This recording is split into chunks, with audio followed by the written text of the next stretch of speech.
आज विधिमंडळामध्ये विधेयक संमत करत असताना महाराष्ट्राच्या दृष्टीने आणि कोकणाच्या शेतकऱ्यांच्या दृष्टीने अतिशय महत्त्वाचा एक निर्णय झाला।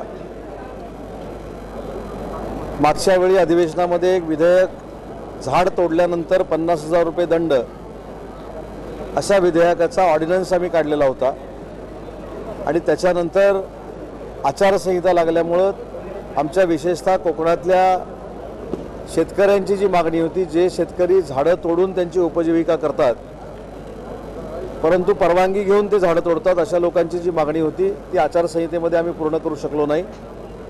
आज वृक्षतोडीच्या संदर्भातलं विधेयक मी स्वतः विधानसभेमध्ये मांडलं। त्यावेळी राज्याचे मुख्यमंत्री आदरणीय देवेंद्रजी फडणवीस साहेब ते सभागृहामध्ये उपस्थित होते आणि कोकणातल्या शेतकऱ्यांच्या मागणीनुसार या विधेयकाला स्थगिती देण्याचा निर्णय माननीय मुख्यमंत्री महोदयांनी घेतलेला आहे।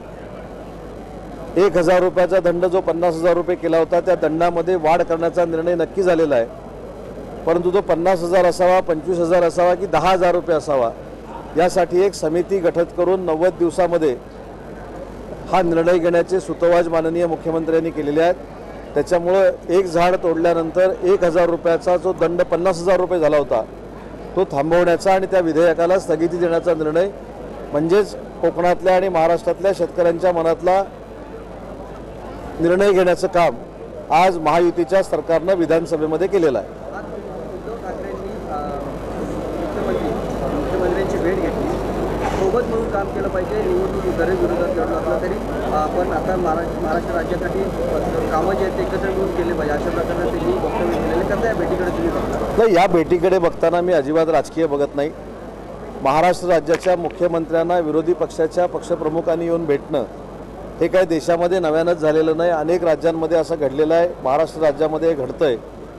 संवाद ठेवणं, संवाद ठेवून विरोधकांना घेऊन बरोबर जाणं हीच भूमिका माननीय एकनाथ शिंदे साहेबांची कायमस्वरूपी राहिलेली आहे, देवेंद्रजी फडणवीस साहेबांची राहिलेली आहे आणि म्हणून देवेंद्रजींना मुख्यमंत्री म्हणून ते जे भेटले तो एक लोकशाहीतला भाग होता असं मी समजणारा एक कार्यकर्ता आहे।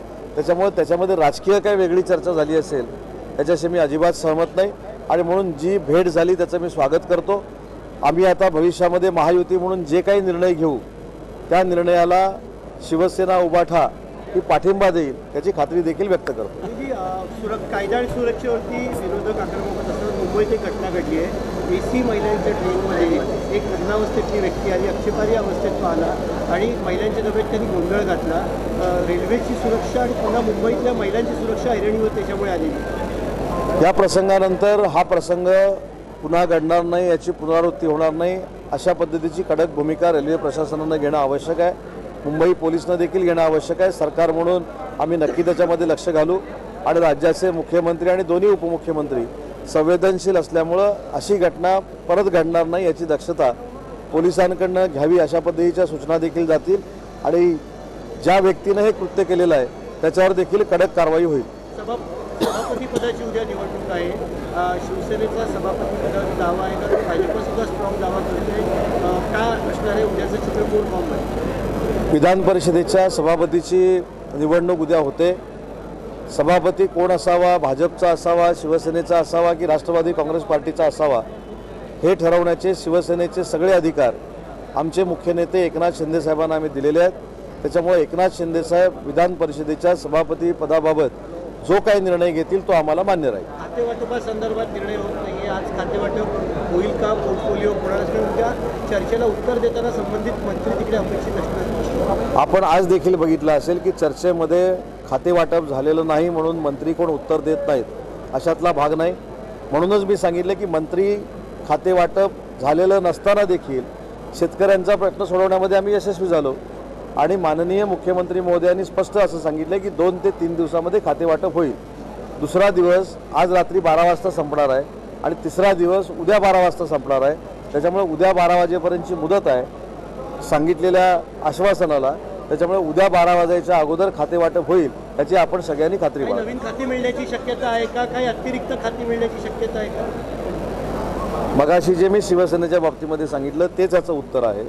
या सगळ्याचे अधिकार शिवसेनेने माननीय मुख्य नेते राज्याचे विद्यमान उपमुख्यमंत्री माननीय एकनाथ शिंदे साहेबांना दिलेले असल्यामुळं ते जे ठरवतील ते आम्हाला मान्य राहील आणि शिवसेना म्हणून ते आम्ही मान्य करू. परभणीमध्ये जी घटना झाली आतापर्यंत गृहखात्याचा मुद्दा कोणाकडे जाणार आहे या घटनेसाठी आणि गृहखाता हा कोणाकडे जावा यासाठी विरोधी पक्ष परभणीमध्ये असेल किंवा बीडमध्ये असेल ज्या काही घटना झाल्या त्याच्याबद्दल देखील स्वतः मुख्यमंत्री महोदयांनी विधानसभेमध्ये सूतोवाच केलेला आहे. त्या प्रश्नाचं किंवा त्या आयुधाचा वापर झाल्यानंतर ज्या मंत्र्यावर जबाबदारी टाकलेली होती त्या मंत्री महोदयांनी देखील उत्तर दिलेलं आहे.